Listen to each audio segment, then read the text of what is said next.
Hello বন্ধুরা, কেমন আছো সবাই? মেঘার লাইফস্টাইলে সবাইকে স্বাগত জানাই। কিছুদিন ধরে শরীরটা ভালো ছিল না, তার জন্য কোনো ভিডিও বানাতে পারিনি। আর সকালবেলা ভাবলাম একটু মাটন স্যুপ বানাবো। সত্যি কথা বলতে আমি বানাইনি, আমার হাজবেন্ড বানিয়েছে। একটা প্রেসার কুকারে একটু বাটার দিয়ে তাতে কেটে রাখা চর্বিগুলো এক এক করে দিয়ে দিলাম। এক এক করে দিয়ে দিলাম আর কি। তার সাথে একটু গোলমরিচ, একটু রসুন, পরিমাণ মতন আর কি রসুন, টমেটো,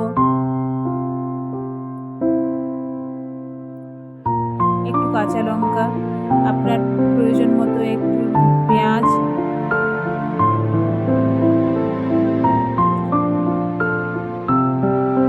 দিয়ে ভালোভাবে একটু নেড়ে ছেড়ে তার সাথে একটু আদা কুচি, একটু পরিমাণ মতো নুন দিয়ে দিলাম যাতে সেদ্ধ ভালোভাবে হয় আর কি টমেটোটা। তার সাথে কেটে রাখা সবজি, আলু, বিনস, গাজর, পেঁপে দিয়ে তার সাথে মাটনগুলো কুচি কুচি করে কেটে রেখেছিলাম এবং তার সাথে গোলমরিচ দিয়ে ভালোভাবে একটু নেড়ে ছেড়ে জল দিয়ে দিলাম।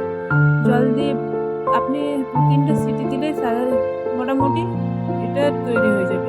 2-3টে সিটি পড়ে গেছে, মোটামুটি মাটন স্যুপ তৈরি হয়ে গেছে। নামাবার সময় তার সাথে একটু ধনেপাতা কুচি দিয়ে এবং ব্রেড দিয়ে সকাল সকাল ব্রেকফাস্ট করে নিলাম, বাটার অ্যান্ড মাটন স্যুপ। আমরা যেহেতু দাদার বাড়িতে ছিলাম, কিছু কিছু জিনিস শেষ হয়ে গেছিলো, তার জন্য সন্ধ্যেবেলা একটু বেরিয়ে গেলাম রিলায়েন্স আমাদের বাড়ির থেকে খুবই কাছে। ডিমার্ট গেলে হতো, কিন্তু সেরকম কিছু দরকার নেই বলে আমরা শুধু রিলায়েন্সে এসেছিলাম। এই যে মেয়েকে নিয়ে বাজার করে, তো মেয়ের এটা চাই ওটা চাই, সব কিছু যেটাই দেখছি সেটাই তার চাই। যাই হোক, টুকটাক বাজার সেরে নিলাম।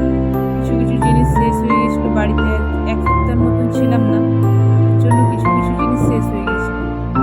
দিয়ে আমরা গিয়েছিলাম একটু ড্রাই ফ্রুটসের দোকান। এখানে ড্রাই ফ্রুটসের দোকানগুলো দেখলে খুবই ভালো লাগে। এই যে চলে এলাম মেয়ের জন্য কিছু ড্রাই ফ্রুটস কিনতে।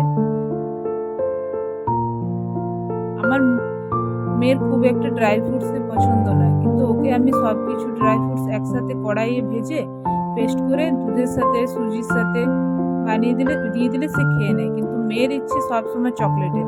সে যাই হোক, মোটামুটি ড্রাই ফ্রুটস বাজার করে বেরিয়ে গেলাম বাড়ির উদ্দেশ্যে। ভিডিওটা তাহলে এখানেই শেষ করছি।